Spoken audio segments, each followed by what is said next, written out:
Assalamualaikum warahmatullahi wabarakatuh. Ada satu pengalaman pribadi. Satu saat dalam perjalanan kembali ke tanah air, di dalam pesawat di sebelah kanan saya duduklah seorang Jerman, namanya Heiner Simonsen.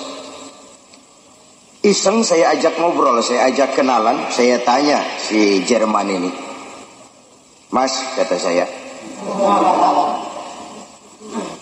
"kalau pesawat yang kita tumpangi ini jatuh ke bawah, kira-kira apa yang akan terjadi ya?" Dia jawab, "Ya kita semua bakal mati." "Oh begitu." "Iya." "Oke. Apa sih mati itu menurut Anda?" Dia jawab, "Untuk tahu apa itu mati, kita harus tahu lebih dahulu apa itu hidup." Saya pikir nih bule bisa ngomong juga ini. Oke lah, apa hidup menurut Anda itu? Dia jawab, hidup itu kalau seluruh anggota badan kita bekerja secara normal. Jantung berdetak secara normal, paru-paru memompa darah secara normal, sel-sel tubuh bekerja secara normal, dan organisme tubuh hanya bisa bekerja dengan normal kalau kita memberi makan yang cukup, menu yang teratur, dan gizi yang lengkap. Saya bilang, jadi kesimpulannya apa? Dia jawab seperti umumnya jawaban orang-orang kampung dia, hidup adalah dari tangan ke mulut. Life is from the hand to the mouth. Jadi masalah hidup tidak lebih masalah isi perut. Orang pergi pagi, pulang sore, keras peras keringat, banting tulang, perut yang dibelai. Saya senyum, saya bilang, "You are wrong. Sampean salah, ner."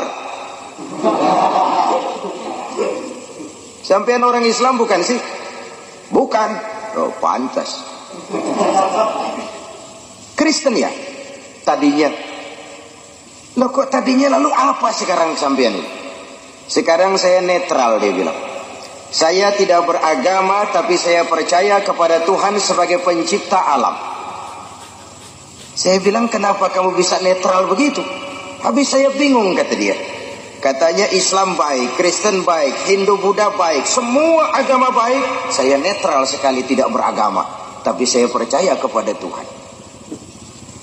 Saya bilang, "Ner, kamu ini seperti orang mau beli celana lalu bingung. Yang satu bilang blue jean bagus, yang satu bilang Levi's hebat, yang satu bilang Switzerland wool bagus, celana ini bagus, celana itu bagus, semua celana bagus. Kamu bingung, akhirnya netral, tidak pakai."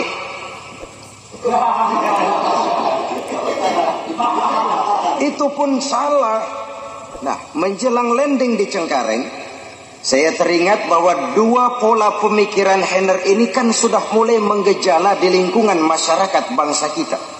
Dan inilah efek sampingan dari era globalisasi, dari modernisasi, dari industrialisasi.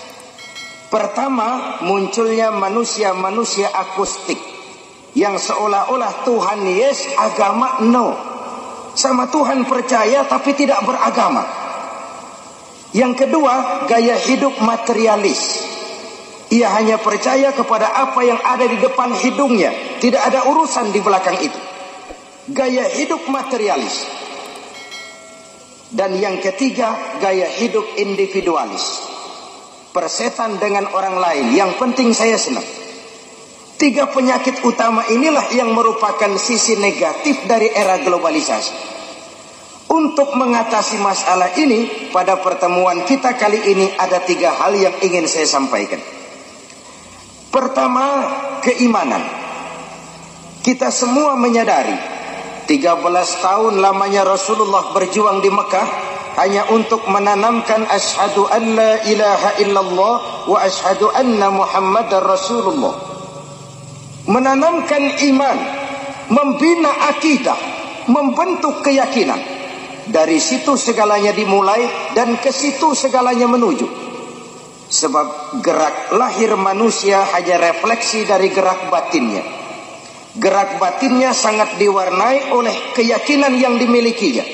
Dan keyakinan itulah yang kita namakan iman. Jadi pada saat kita berkata amantu billah, saya beriman kepada Allah, itu sudah ikrar. Kalau saya beriman kepada Allah, artinya saya tidak akan menyembah kecuali hanya kepada Allah. Saya tidak akan melarikan persoalan kecuali hanya kepada Allah. Saya tidak akan menggantungkan hidup kecuali hanya kepada Allah. Saya tidak akan minta tolong kecuali hanya kepada Allah. Saya tidak akan pernah takut kecuali hanya kepada Allah. Meresap ke dalam jiwa, membentuk kepribadian dan mewarnai seluruh gerak kehidupan. Dari sini segalanya dimulai dan ke situ segalanya akan menuju. Karena itu di era globalisasi ini biarkan saja zaman berubah, tapi akidah jangan sampai goyah. Silahkan masa berganti, tapi keyakinan jangan sampai mati. Ini intan paling mahal dan ini mutiara paling berharga. Dia harus jadi kondisi dasar dari apapun yang kita lakukan. Dia harus jadi kondisi dasar dari profesi apapun yang kita pegang. Ini yang harus kita jaga baik-baik, bahkan kita wariskan kepada anak-anak kita, generasi yang akan datang. Dengan iman kita ikuti zaman, insya Allah aman. Tapi tanpa iman kita ikuti zaman, insya Allah edan. Bahkan sejak dini iman itu harus diwariskan kepada anak-anak kita. Pantas dalam Islam ada ajaran, seorang suami kalau mau bergaul dengan istrinya harus baca doa. Betul apa tidak? Anak-anak gak usah jawab, ini urusan orang tua ini. Dulu saya tanya-tanya itu, kenapa harus baca doa dulu sih? Kan suasana begitu sangat sibuk toh. Lagi pula istri sudah istri sendiri, disahkan di depan Tuan Pengulu, didoakan lagi. Kenapa harus baca doa lagi? Sikat aja udah, kenapa sih?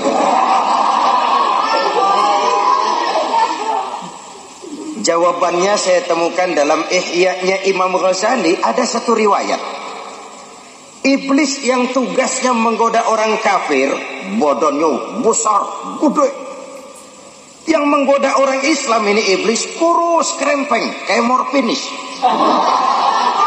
Tenggeng jalan. Satu saat ini dua iblis ketemu di jalan, ngobrol, namanya satu profesi, sama-sama iblis. Yang gemuk tanya sama yang kurus,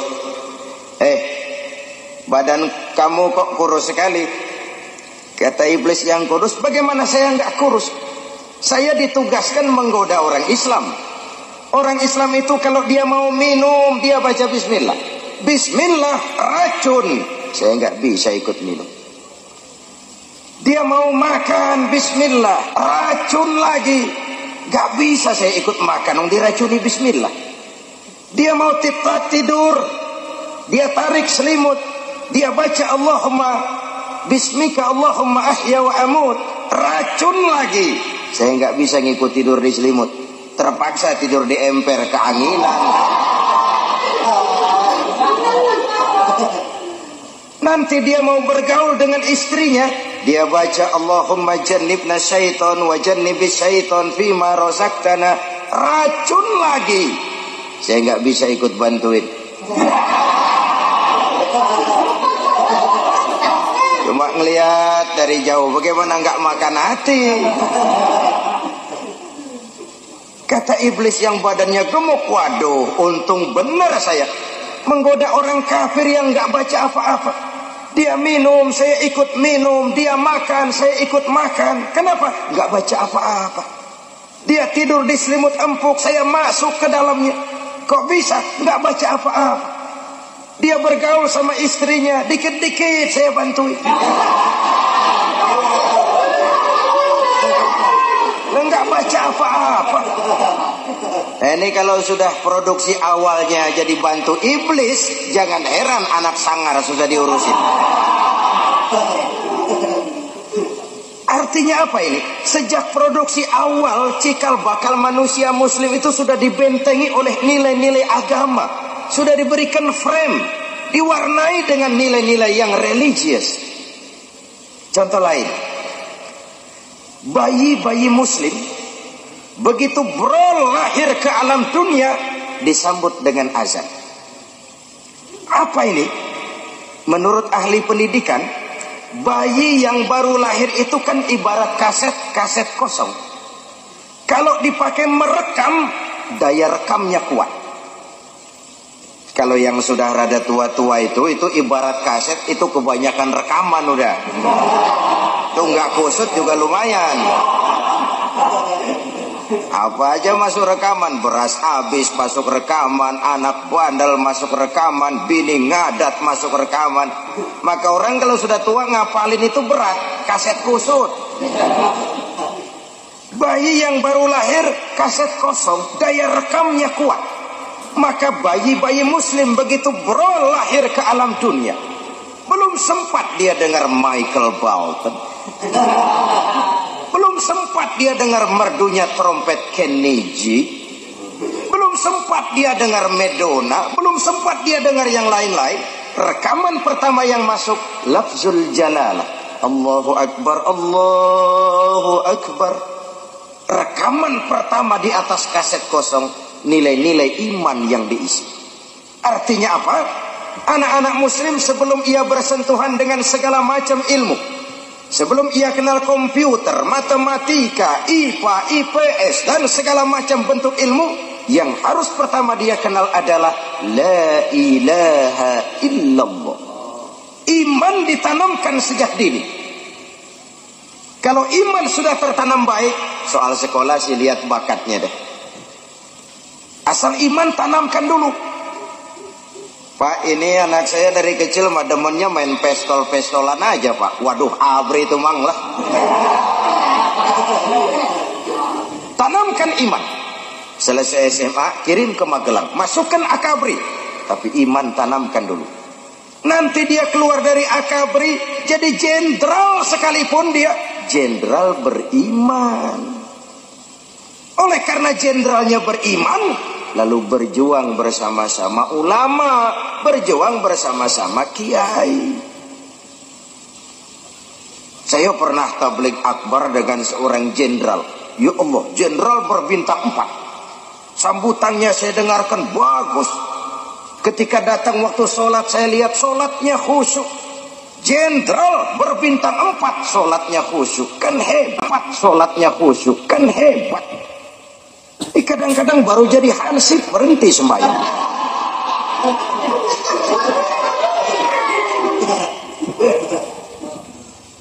Aduh pak, anak saya mah dari kecil temennya main obeng, mulu obeng, montir tuh.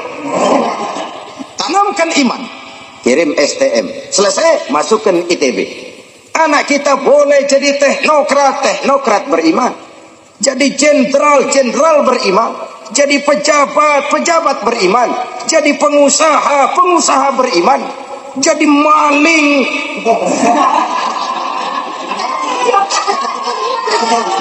Nggak ada, mana ada maling beriman. Kalau iman kondisi dasarnya, insya Allah aman. Oleh sebab itu menghadapi era globalisasi, menghadapi modernisasi, iman harus kita mantapkan.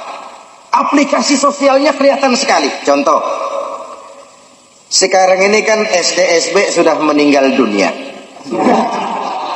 Alhamdulillah. Yang langganan pasti innalillahi. Nah, saya tanya, apa setelah SDSB ditutup lalu tidak ada perjudian? Jawabannya banyak. Kenapa? Karena soal judi bukan sekedar soal SDSB, itu soal mental. Kalau mental, iman. Biar SDSB 17 kali tutup, kalau mental penjudi, apaan juga bisa dijudiin. Mobil lewat dijudiin, motor lewat ditaruhin, sepeda motor, sepak bola aja ditaruhan. Mental. Sementara pada sisi lain kita lihat, orang itu kalau nggak benar mendingan goblok daripada pinter.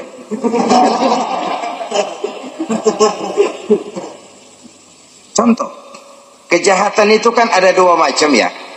Ada kejahatan kerah putih, kadang-kadang pakai dasi, bahasa kerennya white collar crime. kejahatan kerah putih. Ada kejahatan kerah dekil, kerah kotor, kerah kumuh. Bedanya apa? Bedanya dampaknya. Kalau kejahatan kerah dekil, biasanya yang rugi perorangan. Ayam hilang.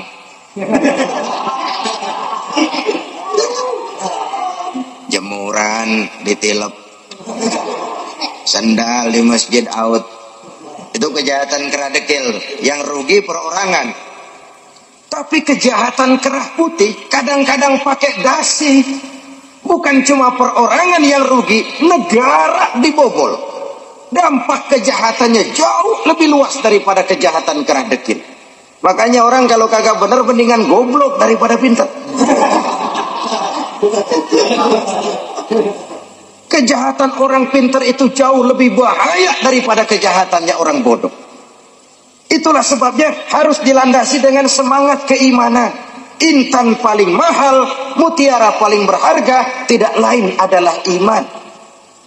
Dari situ segalanya dimulai dan ke situ segalanya akan menuju. Biarkan zaman berubah, asal akidah jangan goyah. Silahkan masa berganti, asal keyakinan jangan sampai mati. Saudara-saudara kaum muslimin rahimakumullah. Allah Subhanahu wa taala dalam surah Al-A'raf ayat 7 menjelaskan, "Walau anna ahlal qura amanu wattaqau lafatahna 'alaihim barakatin minas sama'i wal ard." Kalau saja penduduk negeri ini mau beriman dan bertakwa kepada Allah, tidak kepalang tanggung, Allah bukakan keberkahan dari langit, Allah bukakan keberkahan di permukaan bumi. Kalau saja mereka beriman, kalau saja mereka bertakwa, iman yang kemudian dibuktikan dengan takwa. Ini dua hal yang tidak terpisahkan. Bukan sekedar percaya kepada Tuhan tapi menolak konsep agama, bukan. Beriman yang kemudian dibuktikan dengan ketakwaan. Kalau ini mereka lakukan, la fatahna 'alaihim barakatim minas sama'i wal ard. Akan kami buka pintu keberkahan, baik dari langit maupun dari bumi. Akan terwujudlah satu masyarakat yang baldatun thayyibatun wa rabbun ghafur. Satu masyarakat yang adil, yang makmur, namun tetap di bawah naungan ridha dari Allah Subhanahu wa ta'ala. Konsepnya dua tadi, iman dan takwa. Takwa dan iman. Sebab kata Nabi, al-imanu uryanun. Iman itu telanjang. Walibasuhu taqwa wa samratuhul haya. Pakaian dari iman adalah takwa. Sementara itu buah daripada iman adalah rasa malu. Dengan semangat keimanan ini, maka manusia menyadari benar tentang hakikat dari mana dia datang, di mana dia sekarang, dan kemana kelak dia akan pulang. Ini artinya dia cari harta, tapi tidak menyebabkan dia terjebak ke dalam gaya materialis. Dia menjaga nilai-nilai kehambaannya di hadapan Allah. Dalam kondisi apapun dia tetap sebagai hamba Allah. Ini hal yang pertama. Iman jaga baik-baik, wariskan kepada anak-anak kita. Kalau iman sudah menjadi kondisi dasar, insya Allah aman. Masalah yang kedua adalah kebersamaan. Globalisasi melahirkan gaya hidup individualis. Padahal Islam telah menyelamatkan manusia dari ras diskriminasi. Dari manapun orang datang, apapun warna kulitnya, dari suku apapun ia dilahirkan, kalau akidahnya sama, itu saudara kita. Hadirin mungkin pernah dengar ada seorang penyanyi terkenal sebelum zamannya Michael Jackson, namanya Cat Stevens. Beberapa tahun lalu dia masuk Islam, Cat Stevens ini, lalu ganti nama Yusuf Islam. Setelah ganti nama, dia keluarkan dana dari tabungan pribadinya, hasil dia nyanyi dan rekaman selama ini, sekitar 2 juta dolar. Dia dirikan Islamic Cultural Center di London. Dari situ dia dakwah ke seluruh daratan Eropa. Satu saat ketika dia berada di Jepang, dia dikerumuni oleh wartawan-wartawan Jepang. Ditanya Stephen ini oleh wartawan-wartawan Jepang. Bahasa Jepangnya begini. Stephen, kunaon?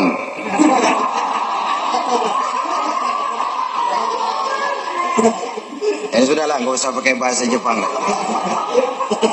Stephen, kenapa kamu masuk Islam? Jawab Stephen, dua hal yang menarik saya dalam Islam. Pertama, konsep iman, konsep Tuhan dalam Islam kok sangat transparan, mudah dimengerti, boleh dipelajari mulai anak-anak sampai kakek nenek. Dari TK sampai perguruan tinggi, belajar tentang Tuhan dalam Islam. Allah ya Allah, Esa ya Esa, lam yalid wa lam yulad wa lam yakul lahu kufuwan ahad, laisa kamitslihi syai'un. Itulah Allah. Kok mudah dimengerti, mudah dipahami, transparan. Allah itu bukan manusia, bukan separuh manusia separuh Tuhan, bukan Tuhan yang menjelma dalam diri manusia. Itu mah ruwet, jelimet, mumet.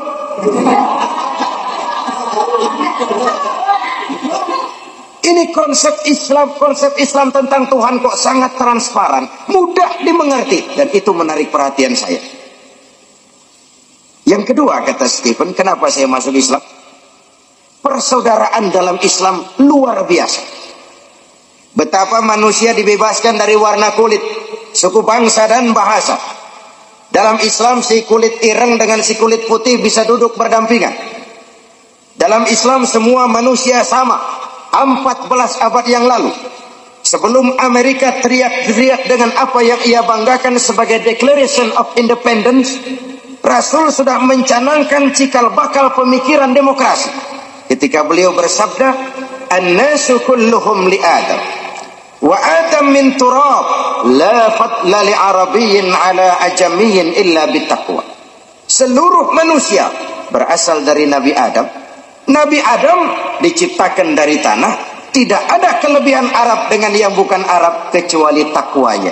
Ini artinya apa? Allah itu objektif, Islam itu demokrat. Biar keluar dari dubur ayam, kalau memang telur, ambil. Biar keluar dari dubur bangsawan, kalau kira-kira nggak enak, kabur. Jangan lihat bangsawannya, lihat yang keluarnya itu loh. Orang sekarang kan kadang-kadang lihat bangsawannya, ini dari dubur bangsawan, biarin dah, kuning-kuning dikit dah. Rusak. Amerika yang katanya kampion demokrasi, membela hak-hak asasi manusia, masih ada restoran entah itu di New York, entah itu di San Francisco, yang dengan tegar mencantumkan hanya melayani kulit putih. Artinya apa? Kulit hitam minggir. Lah kok tegel-tegele? Kontras sekali. Nah, Islam ini menyelamatkan manusia dari ras diskriminasi. Era globalisasi sering membentuk gaya hidup yang individualis. Orang terangsang untuk hanya mementingkan dirinya sendiri saja. Yang penting gue senang, masa bodoh orang lain.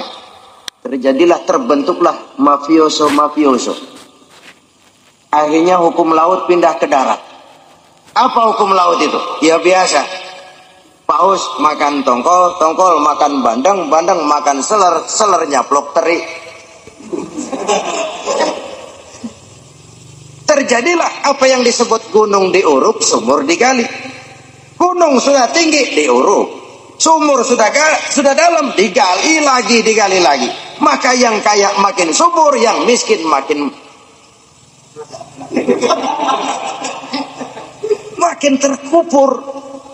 terpuruk ke bawah. Saudara-saudara kaum muslimin rahimakumullah.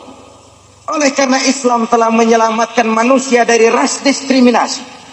Oleh karena globalisasi sering melahirkan sikap individualistis, di mana kepedulian sosial, kepekaan sosial sikap gotong royong, suka menolong yang memerlukan pertolongan sudah mulai tipis di tengah masyarakat kita.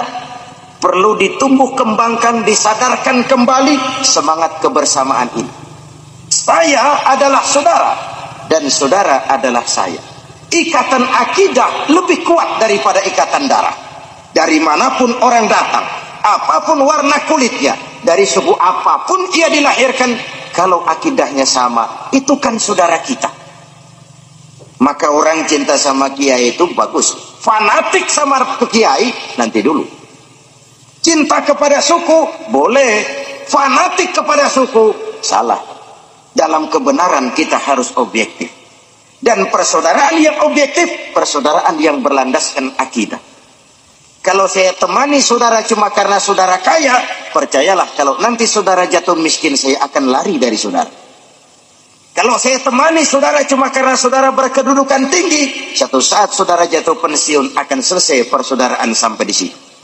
Tapi kalau karena akidah, kalau karena iman, itulah persaudaraan abadi sejak dari dunia sampai ke akhirat nanti.